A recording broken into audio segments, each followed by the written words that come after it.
What are my qualifications for talking about cosmology? Well, I'm told that when I was a very small child, my first question was, who is God's nurse? I've been following this problem ever since. In Sunday school, the minister was so bothered by my questions that he said I ought to belong to the ministry, but I never took him up on that one. In any case, when I went to college, I took the opportunity to get a course in the then relativity. Relativity was just appearing on the horizon as the new thing, and I thought this might answer my questions. And I had the good fortune to have Veblen, one of the great mathematicians of America, as my tutor in a course, and I was the only student.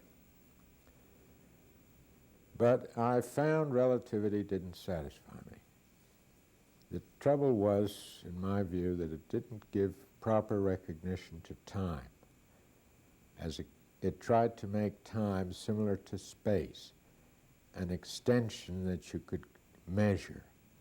Whereas to me, time was partly emotional, but principally change.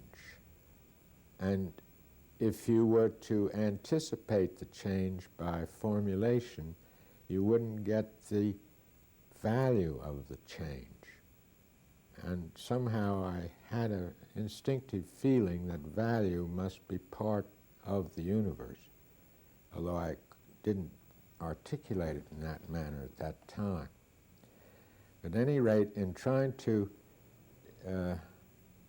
change and trying to get a theory that would take time into account, I first called it time structure. A structure is something that's fixed, and you can see all the parts and their interrelationship at once. But time structure is something that's changing. For example, a movie, one frame of a movie could be called a structure, but if you have a sequence of frames, then you get motion and change. And I ultimately called the theory a theory of process. But in spite of my efforts, I couldn't get any further with it. And I realized I needed to know something about how things work in practice. This led to my taking up the helicopter as a sort of a project which would teach me how things work in nature. I could get the answers. If something didn't work, nature would tell me, and I'd learn. In philosophy, that's not possible. You can't just make a test and get the answer from nature. So I allowed myself 15 years for the helicopter. It actually took more than that. I think I was 18. But before I was finished, the atom bomb came along, and this reminded me of my original purpose. And I tried to ease out of the helicopter after we got in production. However, during the last days of the helicopter, I'd gotten into doing yoga. And of course, my interest in philosophy continued. The Hindu philosophy is very profound, and so is the Zen philosophy of China. But I think it was the yoga practices themselves that made me experience ESP. The most mind-blowing experience to me was precognitive dreams. This was thoroughly not according to the book, not possible for science. So it made me realize that I'd have to go deeper. Science would not account for this. Even if you changed it to a theory of process, you would need to know the fundamental realities were not sufficiently covered by science. That was the way the problem appealed to me. And when I married my present wife, Ruth, I told her that I would have to, might have to go to India, I might have to do some unusual things. She said, well, it's all right with me. So we launched what we've since called the gee whiz period. We went out to California and investigated various kinds of psychic phenomena. And one of the most interesting was radionics, which is the use of a blood spot and an instrument that looks like a radio to diagnose disease and in some cases to heal. Well, I could tell right away that this wasn't like a radio. The coils and things were there, but there was too much variety. It was too casual. And when we discovered that it didn't really matter whether the instrument was plugged in or not, I could see that it wasn't the instrument. It was what we've since called the operator factor. If the operator has the intention of healing, that's the most important part. As I said, after getting out of the helicopter, I wanted to get back to my theory of process. But the gee whiz was involved the need for getting new data. At the same time, it gave me hints as to what the theory should be based on. And the operator factor, or intention, must be important. The other major contribution was that I realized that mathematics could supply the missing factor. When you talk to people interested in these subjects, ESP, spiritualism, mediumship, telekinesis, and so on, they're always using words like subtle energies or bioelectric energy or some new kind of energy not recognized by science. They also use the word vibration in a way that makes the scientist's blood curdle. Well, by virtue of the mathematics, I could see that it wasn't necessary to have any new energy or new vibrations. You could explain it without that. This was confirmed by what I was beginning to discover about ancient teachings, that in which the four elements are a very important factor. The four elements, fire, water, air, earth, are also, in many Indian traditions, the four gods, or gods of the four directions. And there's a correlation in the tradition between the elements and the directions in space. Now, mathematics deals with what's called complex dimensions, where you have a vertical axis representing imaginary numbers and a horizontal axis representing real numbers. And these deal with two different kinds of reality, even when they're used in physics. For example, when used for electrical theory, the real dimension is the spatial distribution of the wave, and the vertical dimension is the time distribution of the wave. So since the time is not actually there, all you see is the present, you could relate the time to the imaginary. Well, this gave me a clue, and it became the basis for the book I wrote called The Geometry of Meaning. But that's getting ahead.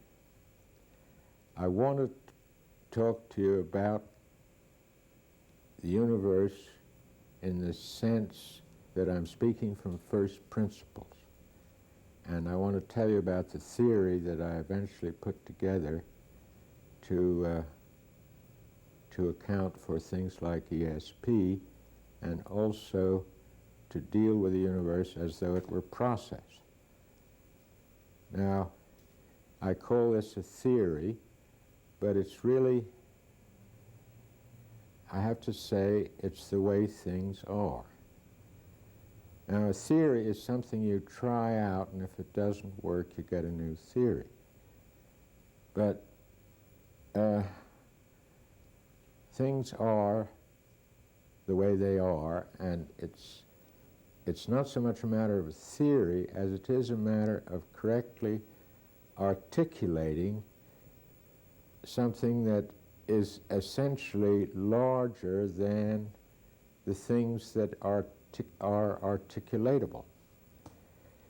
In other words, the theory might have to do with the spelling of the words, but behind that is what is the right word. And you have to be able to cover things that aren't in the dictionary. Well, that's where I want to get to, but let me begin with science, because science has done an enormous amount of investigating and come up with a great many true things, and I would like to show how by using science and myth together you can correctly interpret the myths, and you can help to interpret science when it comes to things like first principles where theories are not appropriate. So I'd like to begin with molecules. Molecules are what the scientist ultimately reduces everything to. All the objects around us, all the things in the room, this chair, my clothes, my skin, my bones are made out of different kinds of molecules, and there are an uncountable number of kinds of molecules. The kinds of molecules that make up living matter are called organic molecules. The molecules that make up stones are called inorganic molecules. But in any case, they're all molecules. And the theory of molecules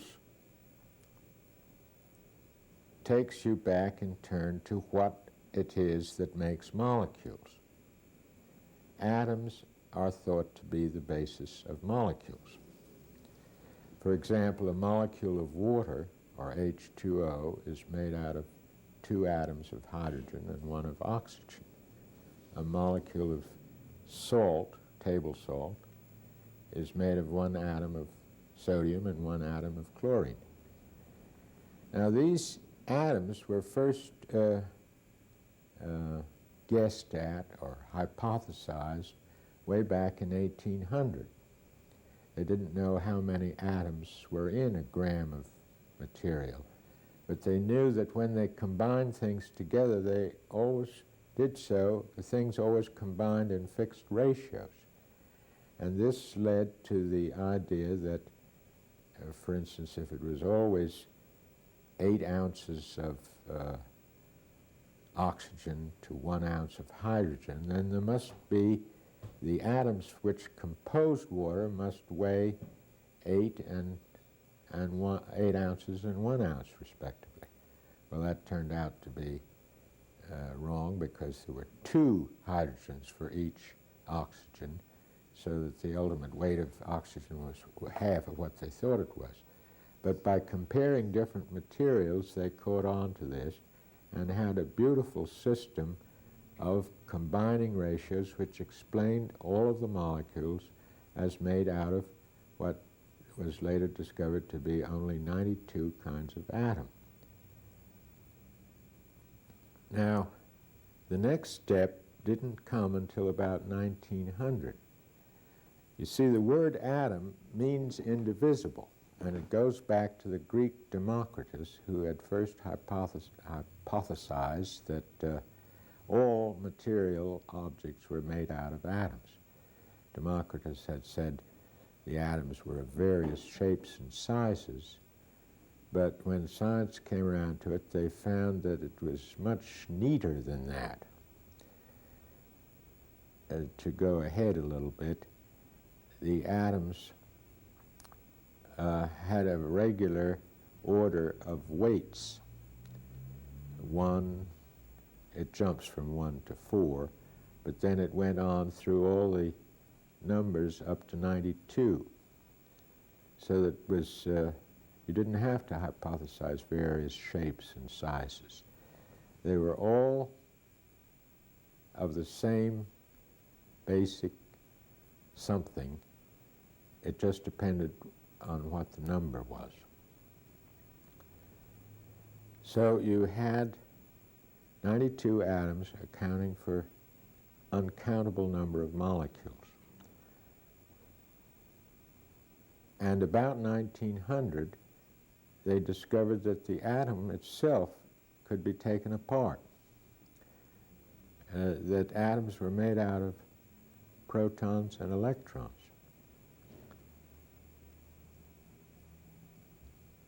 This brings me then to a sequence or a declension. You see, we have molecules as the beginning.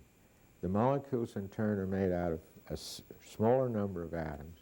The atoms in turn of two kinds of particles, protons and electrons. And I have a diagram here which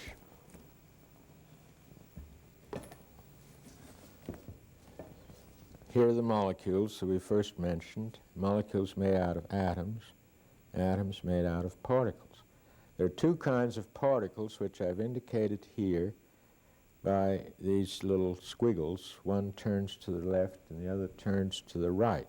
I could have used plus and minus, but there are reasons that the squiggles are even more fundamental than the plus and minus, because they're in 3 dimensions, and it's like one is like a left hand, the other like a right hand screw. They won't fit into each other. Now the question to me was, is there something still more fundamental than particles?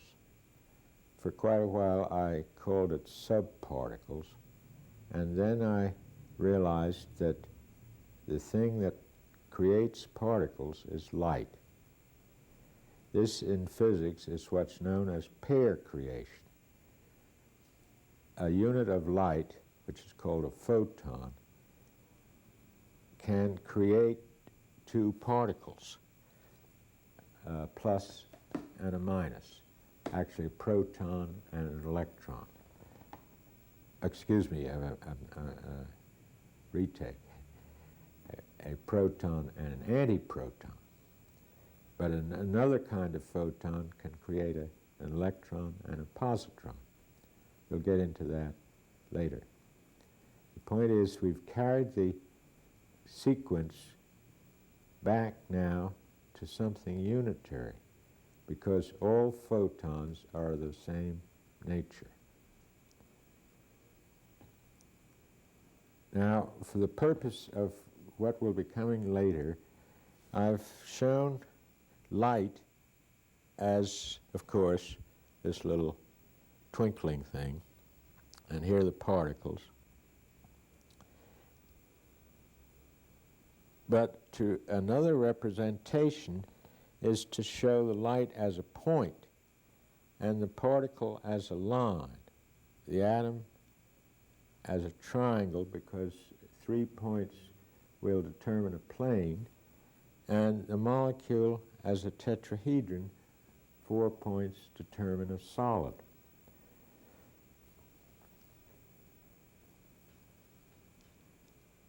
Now the reason for that is primarily the unitary nature of the light. When we arrive at particles, it's not so much the particles as the charge between them. In other words, the positive charge of the proton creates an enormous force drawing the electron to it. This force is so much larger than gravity. I used an analogy, if I represented 1 by the end of my finger, it would take something many times the size of the universe to represent the other. In fact, 10 to the 40th, which is the ratio of the electrical force to the gravitational force, is also the ratio of the diameter of the universe to the smallest thing in it, the diameter of the proton. So what we're really talking about at this second level is not so much the two-ness of the particles as this enormous force between them. But before you can make atoms out of these particles, out of this enormous force, they have to be put together so that they neutralize one another, and then you have an atom. Now, it's an interesting thing that the electron, the particle, has no identity. There's no way to know whether the electron that goes into an atom is the same as the one that comes out. Heisenberg discovered another aspect of this lack of identity, in that you can't give it a position in space. In order to find its position, you would have to throw light on it. But if you throw light on it, you disturb its position. So this leads to what's called the uncertainty principle, that it's impossible to exactly say where an electron is because of this fundamental uncertainty that creeps in and makes it impossible to say where it is. This, of course, makes the so-called Billiard Hypothesis, the idea that the universe is constituted of small particles bouncing around, and if you could know their position exactly and their velocity, you could predict what would happen. This idea has to go out the window because you can't predict their position. I mean, you can't know their position, and you hence can't predict. Furthermore, you don't have any way of knowing which particle is which. So you have an additional confusion. If you measured one, you wouldn't know that it was the same one that you'd given a different position before. So now we've already got a philosophical basis, or a point from which we can start, because it is not until atoms that the principle of identity emerges. The very thing that the logician requires in order to be able to say that something is equal to something else. Let me go back a bit. In order to make an equation, or for a mathematician a logician to draw up a logical conclusion, he has to know that what he's talking about stays the same. In other words, if he says that A equals B and B equals C, then he can make a rule that if A equals B and B equals C, then A equals C. But if he couldn't say for sure that A equaled A, none of that would be valid. So at the level of the electron, you can't say that A equals A, because the electron has no identity. This is very significant for philosophy, and I've tried to get this across to philosophers, because they're weaving a texture of wonderful words, presumably based on reality, but they don't seem to know about what's been discovered in science, this important thing that the principle of identity breaks down at the level of electrons.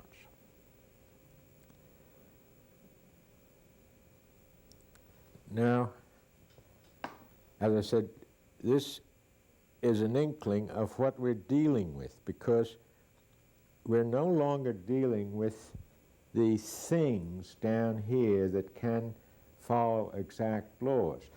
In order to account for universe, we have to take into consideration things that have no thingness. The thingness only begins with the atoms. And the atoms, even they, are not determined. And that's what I've indicated in this little diagram here, that the atom has an axis which is called, well, it's a magnetic axis, but from my point of view, it's also an axis of symmetry. It's the same as it goes round, but not the same up and down. The cube, on the other hand, is the same in all directions. These are not the same. These have bilateral symmetry, and light has none. What do we got here? There are these 4 levels, and I'm going to be using them, so let's stand back and see what it really implies. There's a lot of significance in these 4 levels, and the whole theory is based on it. Notice I've gotten the 4 levels from science. Now, one of the essential differences between these levels is what I call degrees of freedom. Remember we said of the molecules that they made matter subject to determinism. They're objects in space and time that can be measured and predicted. That's what we mean by determinism. It means that we know where they are and when they are.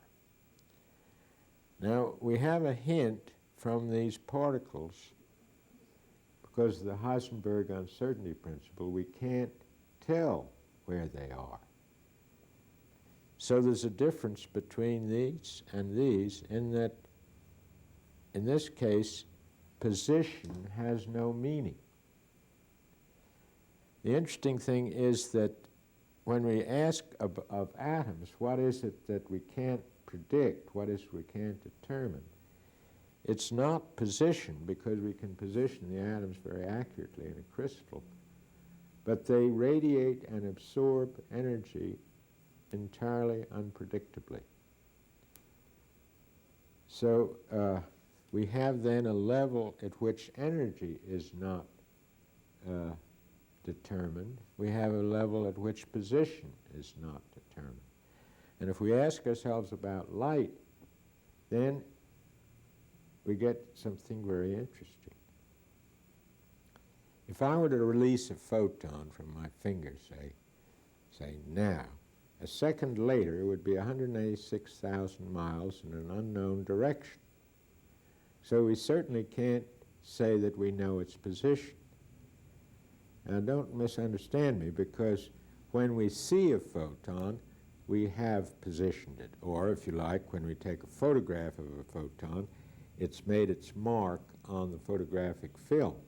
But then it no longer exists, so we can't predict from that. So for the purpose of prediction, our knowledge of the position it was is no help. So about the position of the light, we have no knowledge at all. Whereas with the particle, well, we know it's somewhere in the room. It hasn't gone out into outer space. So, and of course, I could add that we don't know the energy of the photon until we've detected it on the photographic plate or seen it, and in which case it's no longer there. So we can say of the light that it's completely uncertain, that the particles are uncertain as to position, the atoms uncertain as to energy, and the molecules have no uncertainty and no freedom. So it doesn't matter whether we're talking in terms of constraint or freedom, the sum of the freedoms and the constraints are the same. That is to say, this is complete freedom, this is 2 degrees, what I call 2 degrees of freedom. This is 1 degree of freedom, the energy is uncertain. This is no degrees of freedom, it's determinism. Now, you see, the theory now, you can contrast it with physics, because what physics deals with, what physics prefers to deal with, is things that are in this level that can be determined. Now, of course, when it comes to particles and even atoms, it has to use statistics. But statistics is a cover-up for the uncertainty. You have to admit there is an uncertainty. They don't know when the atom will radiate. They don't know where the particle is. And curiously enough, no physicist that I know of has considered what is the uncertainty of the photon. I wrote to Heisenberg about this, and even he backed down. Now, the next thing that comes out of that, you see I'm getting a little more particular each time, that the freedom we had here is a freedom of space. Now, this is, of course, a freedom of energy, but in another context, I'd like to say it's a freedom from time. Energy and time are interrelated through the uncertainty principle. So we have a very neat picture of the cosmos in the sense that here we have time and space together. Here we have space but freedom in time. Here we have time but freedom in space. And here we have no time and no space. Now, just to peek ahead a bit, if we have access to something that is free of time and space, we can account for precognition. I don't want to make that a claim now, but I'm just indicating why this diagram is going to have significance. But notice again the difference with physics. Physics is trying to get to certainty, and it only discovers the quantum of uncertainty, the quantum of action, with a certain amount of discomfort. They try to say, well, we'll find some variables hidden, or maybe there's some way of encapsulating this uncertainty so that it's safe. Whereas I'm saying the uncertainty is a major importance. In fact, this might be a good time to say that I think it's a very positive feature that has emerged from science, and one we should all rejoice about, because it's an affirmation of a creative essence. I'd like to use the word spirit. But in any case, it's a creative, I dare not say energy, because it's not energy, it's action. And it correlates to human decision, the decision to do something. Energy is how much wattage does the bulb use, or what is your electric light bill, or something. That's energy. Decision is the decision to use the energy. But as I said, this is getting ahead a little bit. However, I can say that this first level could be correlated with purpose. The second level, remember, it had to do with the charge on the particles, and the charge is what makes a particle try to get to another particle. Well, this leads me to the more general concept of value. See, charge has a value, and it's in terms of value that we like things or dislike them. Then I would say of the atom that it has to do with our ideas and concepts. Not the atom directly, but the fact that atom is constrained in space, that is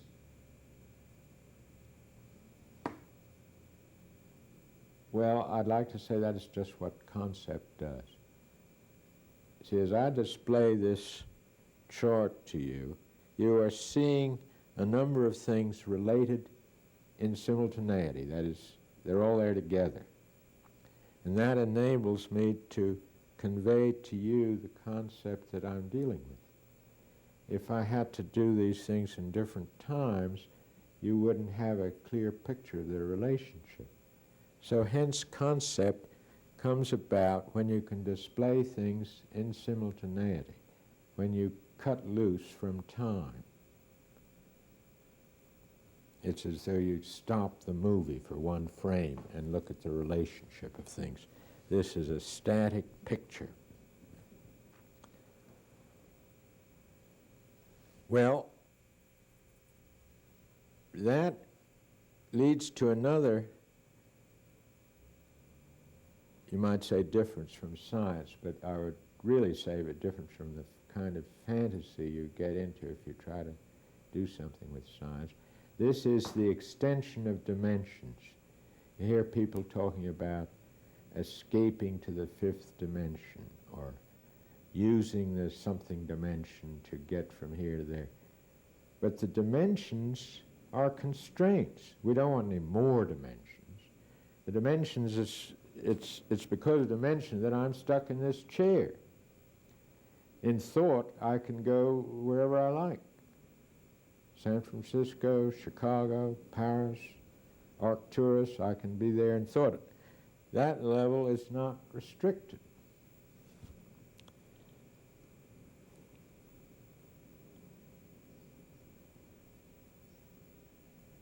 Now, we've got a view of these levels and their overall significance.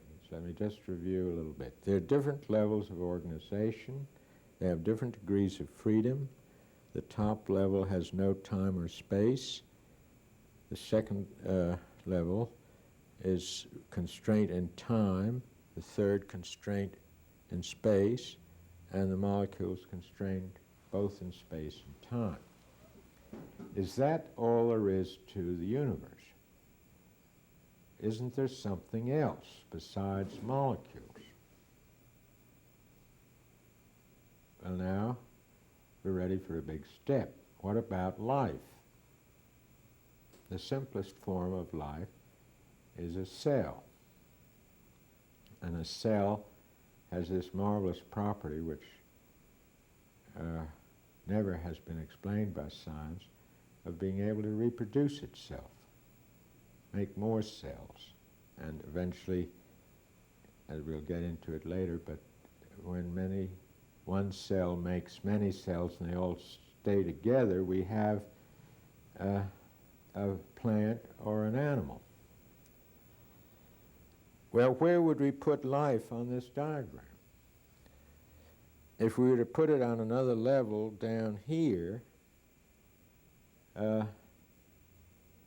that would mean that it had greater restraint. Since we've gone from no restraint to maximum restraint here, and we wouldn't want to put life having still more restraint. First place, because we can't have any more. This is already completely restrained. As a matter of fact, think of it, life has removed one of the constraints, because by growing, it frees itself from time. The cell, even if it was just a seed, has, where are you going to say it began? It went way back.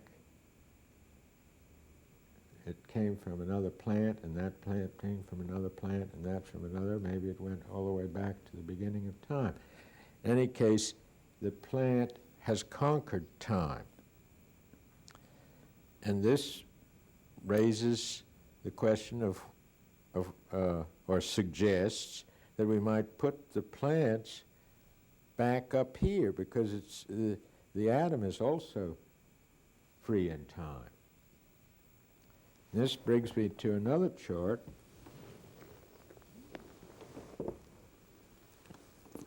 Now this chart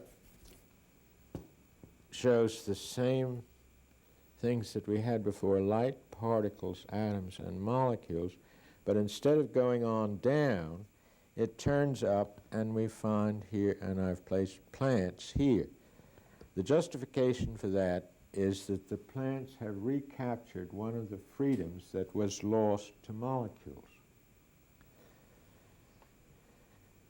And jumping ahead, I've put animals as capturing still another. What do I mean by still another? Well, you remember that the particles were free in space, and this precisely describes what the animals do. They move around freely in space. Recall that my original statement about atoms was that it released or absorbed energy in a manner that could not be predicted. Then this is just what the plants do. They store and release energy in an unpredictable manner. Animals, on the other hand, are dealing with motion. So we've got a symmetry between the two sides of this arc, in that the same words that describe the behavior of the particles describe the animals. That is, they're free to move. And the atoms are free to absorb or release energy, and so are the plants. Now, I've put man in parentheses here because I don't know what belongs there, but it's the top end and would indicate a finish to this process. You see, I'm really getting now something about a theory of process, because it would appear that the thing begins here and goes through these stages to get to here. And, of course, if I say that man is the end, is it? I would like to put gods here, but that's a naughty word now, so I can't put gods. But that's why I have man in parentheses. Now, what was it that happened here? This is what I call a turn. It's a very significant thing, because the momentum that was carrying down this, what we could call involution, has to change. In fact, I don't even have to say it has to change. Can change would be better, because there's nothing to prevent the molecules just turning into minerals and staying there for billions of years.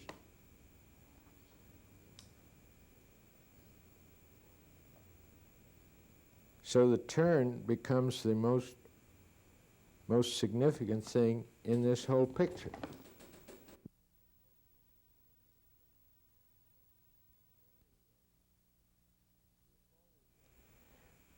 Do you recall the three kingdoms of Aristotle? Animal, vegetable, and mineral. Animal, vegetable, and mineral.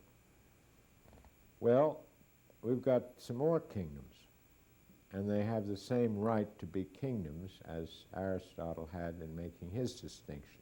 Of course, Aristotle didn't know about atoms, and certainly not about particles. So we could say there is, in addition to the animal, plant, and mineral, which we have to call molecular, then we have the atomic kingdom, the particle kingdom, or the kingdom of forces, and the light kingdom. And if we add man, because of the symmetry, we need that place, then we have 7 kingdoms. Now this, then we can translate back and begin to talk about process in a much more definite way than simply vaguely saying there is some process through which the universe goes. In fact, recognizing that our word here is purpose, we have a very good sort of concept of the whole. That purpose, which is trying to get to a goal, has to make a descent into matter before it can achieve its goal. This descent, what is it for? It's to get means for its further progression. And the means consists of these various, eliminating these freedoms. First it has to start in time, and then it has to capture space, and then it has to have space-time together. Why? Because without determinate matter, without things fixed in space and time, the means that it uses would not be adequate, wouldn't do what you expect it to do. So you couldn't drive your car if it had its own free will or if it was indeterminate in any way. You can't even play croquet, as Alice said, with flamingos for mallets, because the flamingos reach up and look at you instead of hitting the ball. So we need determinate matter to deal with, and that's what life has been waiting for. In other words, life can only start after the molecular level, because the molecules behave according to laws, and life needs to have something that behaves according to laws to build on. Don't forget, it's the dead wood that holds up the tree.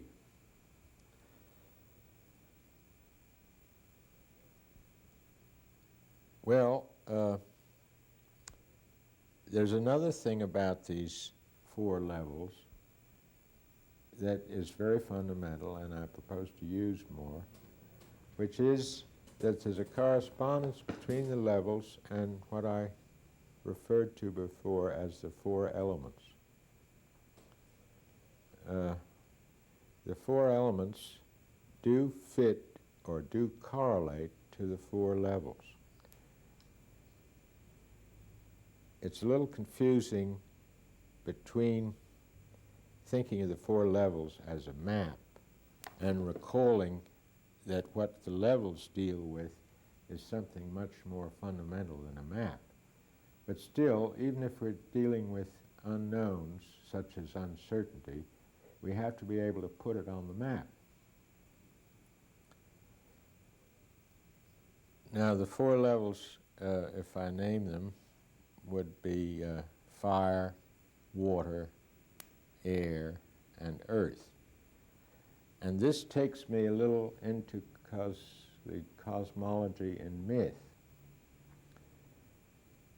And it gives a good illustration of how valuable the myths are toward understanding things.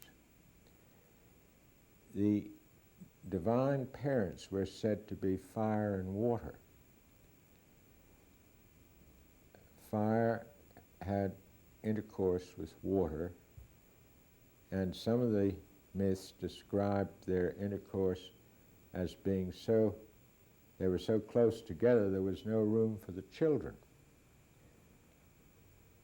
So the problem set forth was to separate the divine parents, separate the fire and the water. In the Hindu myth, the sun drinks soma and expands and pushes the parents apart.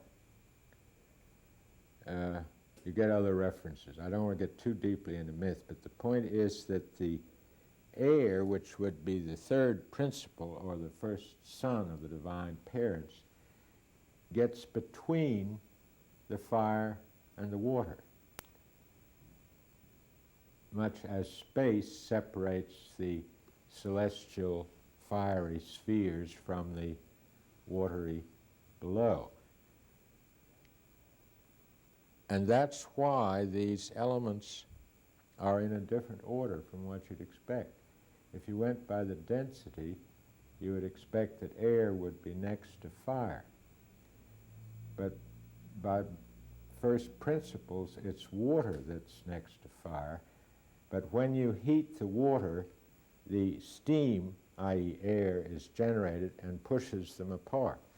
So the air comes and gets between, the steam blows the water apart, you get a different order. But the order we'll be using is this one, because it's the order of their generation. That is, first fire, then water, air, and earth. Another way in which this shows is that the principle here, I said, was value. And the principle here is concept. Now, value is that which gives substance to things. That's why we say something matters. It's like the clay that the sculptor uses. And when the sculptor models a sculpture according to a certain figure, let's say an animal or a statue of Eve, he's giving form to the substance, and you get their combination in the final product here.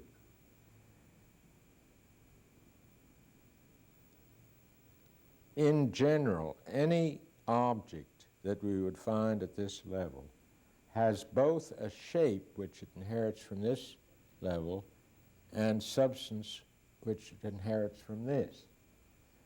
Of course, the purpose is often forgotten in these objects. This is one of my answers to physics. It's not so much physicists, but maybe psychologists. Anyway, philosophers like to say that man is merely a machine. And I think they do an injustice to machines. Because have you ever seen a machine that didn't have a purpose? Now, this is certainly not what they mean, but to me, I mean, I've spent a good part of my life making machines. You always make them for a purpose. And if you want to say man is a machine, well, this is a good way of saying that he has a purpose. They might reply, well, the purpose isn't there in the machine so I can see it. It's not a measurable thing. That's the kind of thing science ignores. Well, it's not the kind of thing the inventor ignores, or the engineer, or the customer. Everybody wants to know what the purpose of the thing is. In any case, the fact that the purpose is invisible is the reason that we must pay attention to this first level, which is non-material. This brings out another feature about light, that it has no form or substance or anything recognizable. As I said, as soon as we see the light, we annihilate it. The same could be said of purpose.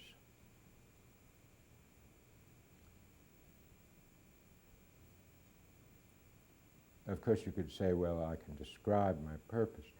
But in the general case, you don't know what someone's purpose is. And a good bit of our life is occupied with trying to figure out what other people's purposes is. The spy is the ideal case. Sidney Hook said, oh yes, of course you can tell the spy, you observe what he does. But that's just what the spy is very careful not to let you do. If he has some critical act that he has to do, he doesn't let on. He pretends he's doing something else. Only at the last moment does he get on the plane and fly to Moscow with the valuable documents. He doesn't repeat that performance so you can study his behavior. So we have to allow for this purpose, which by nature is indefinable. And it's no coincidence at all that the scientist discovers that light is equivalent to uncertainty. Now I'm ready for the big step, which is to say that the uncertainty is what is equivalent to free will. So that in this little examination of science, I call it a hard look at science, we discover that not only is purpose there, but the very thing that science has ruled out, free will. And it's not a derived principle, it's the most fundamental principle in the whole series of things in array here. It's the principle that starts it off and maintains it throughout what I call the arc. In other words, it originates the process and keeps it going. That gives us a little clue to what the turn really consists of. It's a remembering the purpose that brought about this process.